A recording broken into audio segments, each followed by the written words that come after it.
अस्सलाम वालेकुम जनाब मोहतरम नाजरीन, खैर खैरियत है। अल्लाह पाक आप सबको खुश रखे।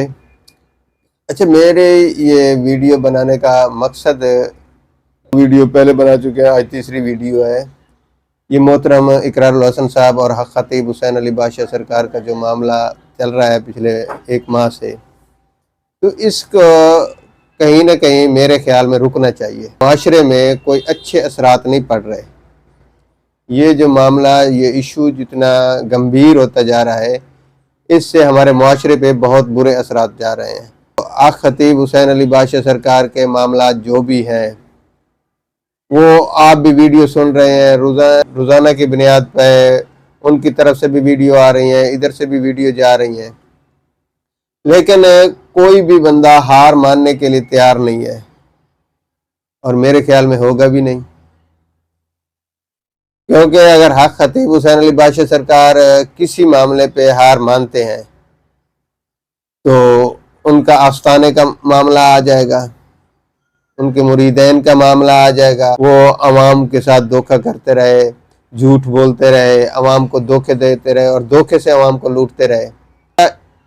इशू क्रिएट हो सकता है ना उनके खिलाफ, इसलिए वो भी अपने आप को सच्चा साबित करने के हर मुमकिन कोशिश कर रहे हैं। और इधर से मोहतरम इकरारुल हसन साहब इल्ज़ामात के लगा लगा के इस हद तक पहुंच गए हैं कि अब पीछे हटना उनके लिए भी मुश्किल हो गया है। अब वो 14 फरवरी को उधर गए, उधर दोनों तरफ से यही बयान हमें सुनने में आया है। वो कहते हैं हम जीत गए, ये कहते हैं हम जीत गए। इस्लाम कहाँ गया? हक़ ख़तीब हुसैन अली बादशाह सरकार ही जीत गए, मोहतरम इकरारुल हसन साहब ही जीत गए, तो इस्लाम कहाँ गया? अब उसके बाद मोहतरम इकरारुल हसन साहब ने एक नई वीडियो रिकॉर्ड की है कि मैं अब एक दोबारा जाऊंगा और पूरी एक फोर्स लेके जाऊंगा और वो आस्थाना बंद करा के आऊंगा। जो फोर्स आप लेके जाएंगे वो भी जज्बाती फोर्स होगी, और जो आस्थाने के मानने वाले लोग हैं, जो हक़ ख़तीब हुसैन अली बादशाह सरकार के मानने वाले लोग हैं, उनकी भी एक फोर्स होगी। अब ये दोनों फोर्स आपस में जब गुत्थम गुत्थी होंगे, झगड़ा होगा, तो उसमें इंसानी जानों का नुकसान भी हो सकता है। आप भी कहते हैं कि अब मैं अगर हार गया तो मेरे ये जो बड़े बड़े नारे हैं इनका क्या बनेगा? मैंने जो इतने बुलंद बांग दावे किए हैं। सर, आपने जो दावे किए हैं, आप अपने दावों पे सच्चे हैं तो आप वो अपने सबूत लेके आप अदालत में वहां रखें, भाई ये सबूत है, ये बंदा ये कर रहा है, लोगों को धोखा दे रहा है, फला फला जो भी मामलात हैं वहां डिस्कस करें। दूसरी बात यह है कि आप उनके असासों की बात करते हैं।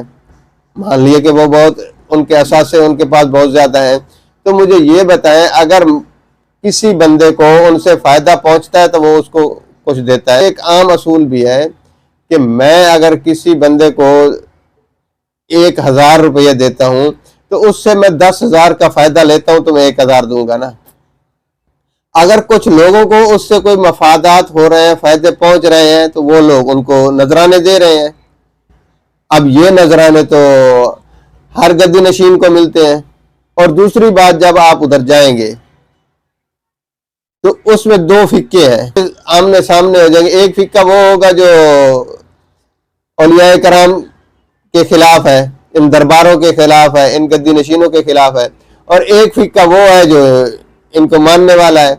अब ये दोनों फिक्के भी आमने सामने हो जाएंगे, तो इसमें मुल्क का कितना बड़ा नुकसान हो जाएगा और दोबारा जो इंतशार फैल जाएगा फिक्का बंदी में। जितना पहले बड़ी मुश्किल से ये मुल्क के जो फिक्के हैं एक मसले पे इकट्ठे हुए हैं कि ताजदार ख़त्म नबूवत का नारे पे ये सब मुत्तफिक हैं, तो आप मेहरबानी करके इन सब को इसी नारे पे मुत्तफिक रहने दें।